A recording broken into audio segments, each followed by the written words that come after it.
Oke, halo semuanya. Jadi balik lagi kita dalam video pembelajaran dan kali ini kita akan membahas mengenai salah satu bidang yang menurut saya penting dan setidaknya harus dikuasai oleh satu orang dalam satu em, wilayah karena keilmuan ini sangat membantu kehidupan manusia secara kesehatan maupun secara kemanusiaan seperti itu. Jadi, hari ini kita akan mengenal hipnoterapi. Mungkin bagi beberapa orang sudah ada yang tahu, bahkan sudah ada yang mengetahui atau mengikuti, atau sudah menjadi praktisi daripada hipnoterapi atau disebut dengan istilah hipnoterapis. Namun mungkin di beberapa orang lainnya belum mengetahui apa itu hipnoterapi. Jadi kita akan bahas dengan bahasa yang sederhana, mudah dipahami, dan tentunya tidak em, membuat orang-orang malah bertambah bingung tentang apa sih itu hipnoterapi. Jadi saya ambil beberapa pengertian, tapi di sini saya akan bahas terlebih dahulu. Hipnoterapi itu dia sejatinya terbagi menjadi dua kata. Jadi ada dua kata yang digabung, yaitu yang pertama ada hypno. Jadi hypno ini hipnosis atau mungkin beberapa orang kenalnya dengan istilah hipnotis. Jadi hypno ini adalah suatu bidang pembelajaran. Jadi saya bilangnya bidang pembelajaran karena dia sangat luas. Ada yang bilang ini pembelajaran magic, ada yang bilang ini pembelajaran ilmiah dan lain sebagainya. Tapi kita akan bahas satu persatu nanti. Jadi kata pertama adalah hypnotis atau hypnosis. Yang kedua ada kata terapi di sana. Terapi ya, seperti yang teman-teman tahu, pemulihan atau penyembuhan. Jadi, apa sih hipnoterapi itu? Secara sederhana saya bisa mengatakan bahwasanya hipnoterapi adalah sebuah proses untuk menyembuhkan diri. Jadi menyembuhkan diri di sini konteksnya sangat luas. Menyembuhkan diri dengan apa? Dengan kita akses alam bawah sadarnya. Kita akses alam bawah sadarnya, tujuannya apa? Tujuannya untuk membuat penyembuhan itu semakin cepat. Itu kata kunci yang kita dapatkan dalam silsilah hipnoterapi dengan menggunakan sistem terapi berbasiskan hipnotis seperti itu. Jadi secara sederhana hipnoterapi seperti itu. Walaupun di luar sana banyak sekali pendapat tentang hipnoterapi, banyak sekali teori tentang hipnoterapi, tapi secara sederhana seperti itu.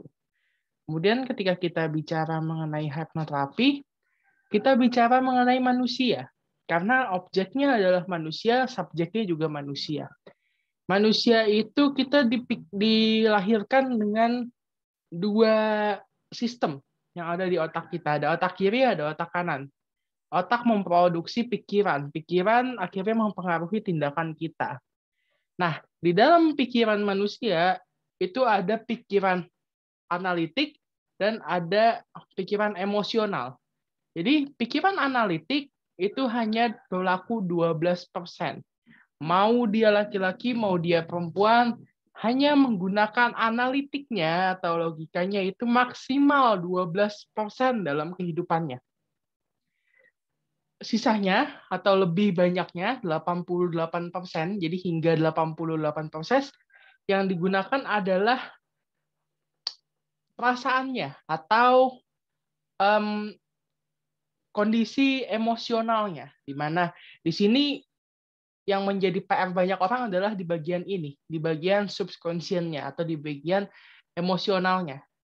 Ya, di emosional itu ada self image, ada belief system, ada kepercayaan, ada pengalaman empiris baik maupun buruk. Jadi pengalaman-pengalaman buruk baik itu yang katanya banyak orang yang bilang, "Oh, ya udah lupain aja atau nggak usah dipelajarin." Padahal itu salah besar kawan-kawan karena itu mempengaruhi kehidupan 88%.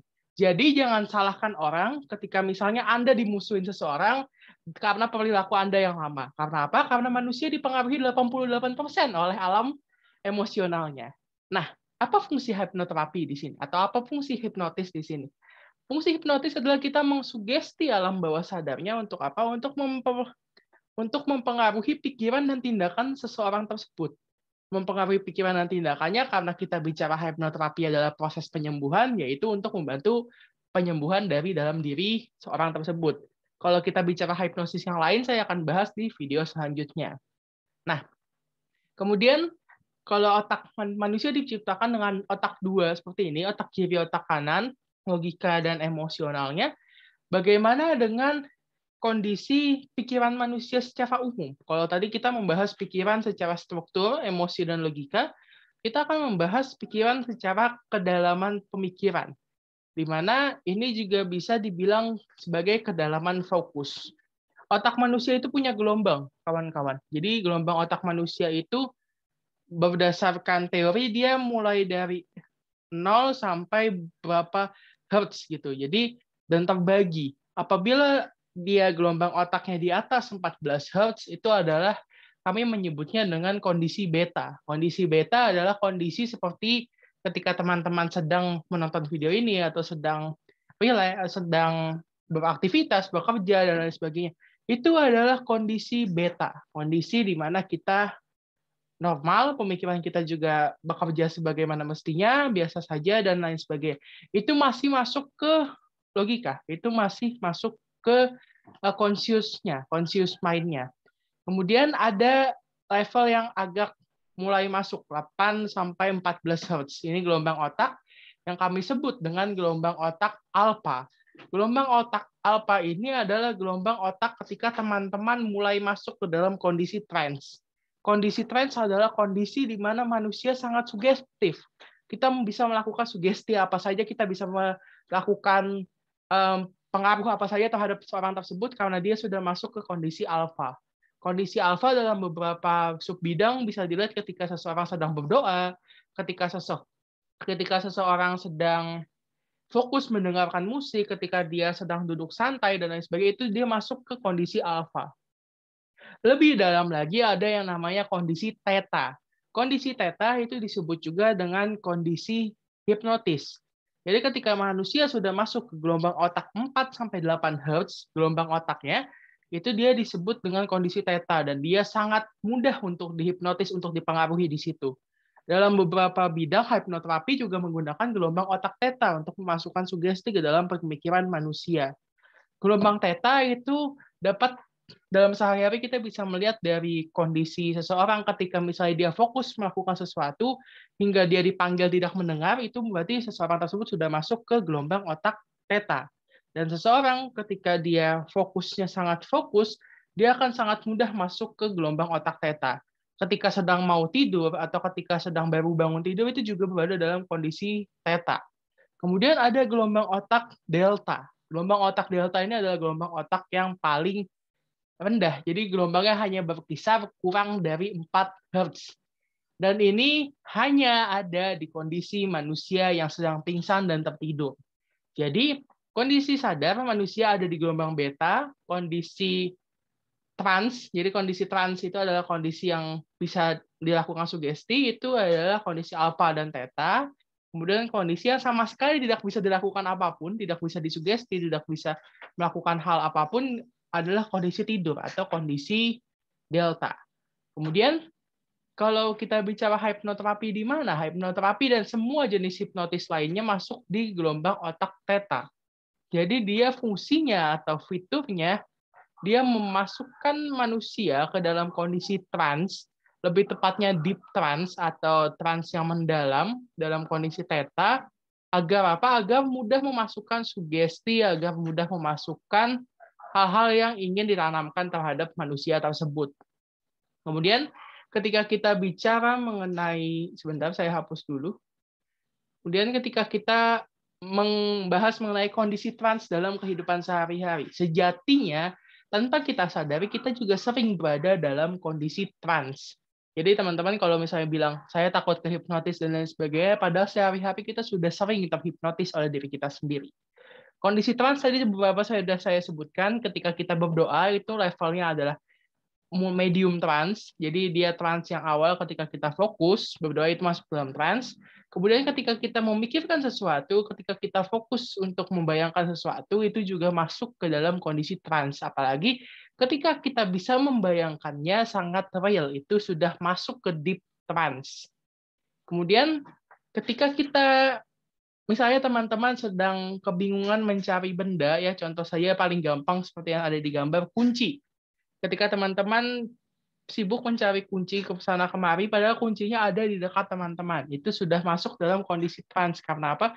Karena teman-teman terlalu fokus mencari sehingga tidak tahu bahwasanya apa yang dicari itu padahal ada. Tidak ternotis, tidak terlihat, dan tidak ditemukan atau tidak dapat ditemukan karena teman-teman sedang berada dalam kondisi trance, termasuk ketika teman-teman sedang fokus dan tidak dapat mendengar panggilan dari orang lain. Kemudian ketika teman-teman membaca, itu masuk ke level medium trance. Jadi itu beberapa contoh kondisi trance dalam kehidupan sehari-hari atau kondisi hipnotis dalam kehidupan sehari-hari. Jadi saya tidak ingin lagi ada kata-kata kalau misalnya hipnotis itu tidak pernah terjadi di kehidupan teman-teman karena kita semua pernah mengalami hipnosis tanpa kita sadari seperti itu. Kemudian apa sih manfaat hipnoterapi atau apa sih manfaat teman-teman kalau misalnya teman-teman mau belajar hipnoterapi, mau belajar hypnosis for therapy dan lain sebagainya. Ada banyak sekali pengistilahan mengenai hipnoterapi. Ada yang bilang hypnosis for therapy, ada yang bilang hipnoterapi, ada yang bilang terapi by hypnosis. Jadi ada beberapa, dan ada beberapa lembaga juga yang di Indonesia yang menaungi para hipnoterapis. Jadi manfaat hipnoterapi berdasarkan teori adalah mengurangi dan menghilangkan kecemasan. Ini kasus yang cukup banyak dan muncul terlalu sering. Kemudian juga mengatasi depresi, menghilangkan fobia, ketakutan berlebih, gangguan tidur, memusatkan pikiran, dan meningkatkan imunitas, mengurangi stres pasca PSTD. Jadi, tapi kalau PSTD dan PRD itu perlu pendampingan lebih dari yang bersangkutan. Contoh dari psikiater, psikolog, atau dari dokter spesialis kejiwaan. Kemudian untuk membuang kebiasaan buruk seperti let's say merokok dan lain sebagainya, meningkatkan percaya diri, kemudian menurunkan nafsu makan. Ini untuk program diet bagi beberapa orang, tapi perlu diketahui di sini tidak berlaku untuk orang-orang yang memiliki permasalahan dengan pencernaan. Let's say MAH, GERD, dan lain sebagainya itu tidak bisa melakukan proses diet dengan hipnoterapi. Dan masih banyak sebenarnya manfaat-manfaat hipnoterapi. Salah satunya kalau teman-teman bisa tahu, ada yang namanya hypno-teaching, kemudian ada yang namanya hypno-parenting, ada yang namanya hypno-business, hypno-slimming, hypno-leadership, dan banyak sekali. Makin ke sini saya lihat makin banyak anak teori atau anak ilmu dari base theory of hypnotherapy. Jadi teman-teman dipersilakan kalau misalnya mau mempelajari hipnoterapi itu bisa klik link yang di bawah saya sudah tuliskan. Jadi teman-teman bisa daftar di situ atau kalau misalnya teman-teman tertarik untuk mengikuti sesi hipnoterapi, ada sesi online dan ada sesi offline bisa juga dicek di link di bawah seperti itu. Oke, cukup sekian pembahasan kita pada video kali ini. Semoga bermanfaat bagi teman-teman dan sampai jumpa di video-video selanjutnya.